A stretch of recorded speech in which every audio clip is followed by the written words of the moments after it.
Je veux vivre pleinement de mon activité. Je veux être libre. Je veux vivre en abondance. Je veux me sentir légitime. Je veux aider un maximum de personnes. Je veux apporter du bien-être au plus grand nombre. Je veux avoir des résultats rapides. Je veux que les gens reconnaissent mon super pouvoir. Je veux avoir un impact positif sur le monde. Mais au fait, comment on fait pour arriver à tout ça ? Bienvenue sur Wellness Impact, le podcast dédié aux entrepreneurs du bien-être et du mieux-être.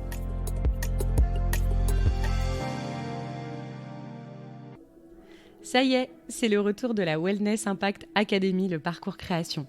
Le premier collectif qui te garantit d'avoir toujours quelqu'un sur qui tu peux compter pour garder la motivation, remplir ton agenda et vivre sereinement de ton activité bien-être mieux-être.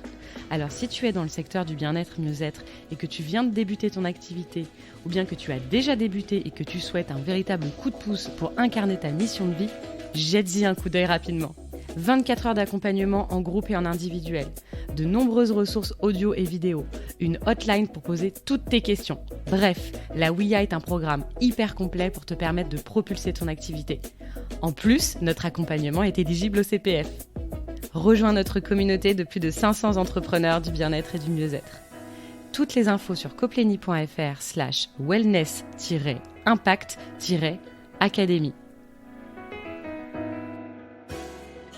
Bonjour à toutes et à tous, bienvenue dans ce nouvel épisode de Wellness Impact, le podcast qui vous accompagne dans votre aventure entrepreneuriale du bien-être et du mieux-être.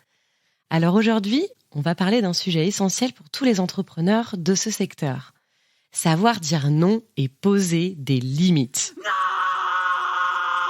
Alors dans cet épisode, nous allons aborder les raisons pour lesquelles il est important de savoir dire non. Comment poser des limites saines et comment appliquer ces principes dans votre entreprise. Alors installez-vous confortablement, respirez profondément et laissez-moi vous guider à travers cet épisode. Si vous êtes entrepreneur dans le milieu du bien-être et du mieux-être, vous savez probablement à quel point c'est difficile de dire non. Vous êtes passionné par votre métier, vous voulez aider les autres, vous voulez réussir et vous voulez être présent pour vos clients. Mais cela peut vous amener à dire oui à tout, même si ça signifie sacrifier votre propre temps, votre énergie et votre bien-être personnel. Alors c'est important de reconnaître que dire oui à tout n'est pas toujours la meilleure option. En fait, cela peut avoir des conséquences négatives sur ta santé mentale et physique, sur tes relations et sur ton entreprise. Car oui, tu as une entreprise. Cela peut t'amener à te surmener, à manquer de temps pour les activités importantes comme ta famille ou tes loisirs et à ne pas être capable de répondre à tes besoins, aux besoins notamment aussi de tes clients de manière optimale et donc à perdre la passion pour ton métier. L'art de dire non est un concept fondamental dans la philosophie du bien-être. Cela va au-delà de la simple action de refuser une demande ou une offre. C'est une action de respect de soi, d'établissement de limites claires, de compréhension de ses propres besoins et valeurs, et finalement d'une prise de conscience spirituelle. Mais pourquoi est-il si difficile de dire non ? Tout d'abord, nous sommes souvent conditionnés à penser que dire non, c'est malpoli ou égoïste. On a tendance à vouloir être aimé et apprécié par les autres, et dire non peut nous faire sentir coupable ou anxieux. Pour beaucoup, cela peut être lié à une crainte de déplaire aux autres, ou de perdre une opportunité. Cela peut également être lié à un désir de plaire à tout le monde, d'être aimé et donc accepté. On a également souvent peur de perdre des opportunités ou des clients si on dit non. En tant qu'entrepreneur dans ce secteur, tu es probablement motivé par ta passion d'aider l'autre. Tu veux répondre aux besoins de tes clients et de ta communauté. Dire non peut donc sembler contraire à tes valeurs et à ta mission.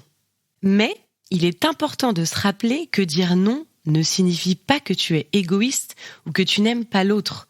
Cela signifie simplement que tu es conscient de tes propres limites et que tu veux t'assurer de pouvoir répondre aux besoins de tes clients de manière efficace et donc de maintenir un équilibre sain entre vie professionnelle et vie personnelle. Je vais te raconter 2 anecdotes qui me concernent et pour lesquelles j'ai eu du mal à dire non. Au début du lancement de Coplénie, j'avais du mal à poser les limites vis-à-vis de nos clients. Et comme je faisais tout, absolument tout, donc j'accompagnais en fait 8 à 10 personnes par semaine, je ne posais aucune limite à ça. J'avais pour rôle d'accompagner tous les professionnels du bien-être et du mieux-être. J'enchaînais donc les rendez-vous conseils tous les jours. Je ne refusais pas la date fixée avec mes clients. J'avais du mal à aller aux toilettes ou à boire un verre d'eau entre chaque rendez-vous. Oui, ça paraît fou, mais c'était la réalité. Résultat de ne pas avoir écouté mon corps ni mon énergie, il m'est arrivé de devoir annuler certains rendez-vous car j'étais épuisée. Ouh là là, je t'entends déjà me dire que c'est pas bien et pas très respectueux. Mais je n'avais pas le choix à ce moment-là. Comme je ne m'étais pas écoutée et je n'avais pas écouté mes besoins, eh bien voici le résultat. Et résultat également, je n'avais plus de vie personnelle. Je passais mon temps à donner des conseils aux autres. J'arrivais même plus à m'appliquer des conseils à moi-même. Deuxième anecdote, j'ai eu aussi du mal à dire non lorsqu'on parlait de prix. Ce sujet y revient souvent, le prix, et donc savoir dire non quand c'est pas OK avec soi-même, avec nos valeurs. Je voulais arranger tout le monde. Je n'avais pas conscience qu'à un moment donné, je devais aussi me rémunérer pour mon travail fourni. Et mon travail fourni, ça se compte en heures, mais ça se compte aussi en investissement et en énergie que je donnais, que je livrais aux autres. Et je suis restée dans cette situation de ne pas me rémunérer pendant plus de 2 ans. Bon, c'est souvent le cas quand on monte sa boîte, vous allez me dire.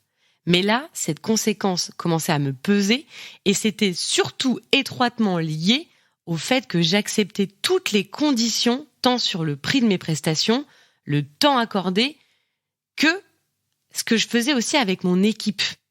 Tout pour les autres et rien pour moi. Voilà un peu les anecdotes concrètes que j'ai pu vivre. Mais il y en a beaucoup d'autres. Alors, comment apprendre à dire non et à poser tes limites de manière efficace ? Voilà quelques actions que tu peux mettre en place dès maintenant. 1. Établis tes priorités. Avant de dire oui ou non à une demande, prends le temps de réfléchir à tes priorités et surtout à tes valeurs, à qui tu es. Est-ce que cette demande est alignée avec tes objectifs et avec tes aspirations ? Si ce n'est pas le cas, il est plus facile de dire non en sachant que cela ne t'éloigne pas de ton chemin personnel. 2. Pratique la communication consciente. Alors la communication consciente, ça consiste à exprimer ses besoins, ses limites et ses sentiments de manière claire, honnête et respectueuse. Si tu es confronté à une demande qui ne correspond pas à tes priorités, essaie d'expliquer les raisons pour lesquelles tu ne peux pas répondre favorablement tout en restant bienveillant et compréhensif. 3. Apprends à dire non sans culpabilité. Souvent, dire non peut être accompagné de sentiments de culpabilité et de peur de décevoir les autres. C'est important de réaliser que dire non n'est pas une mauvaise chose.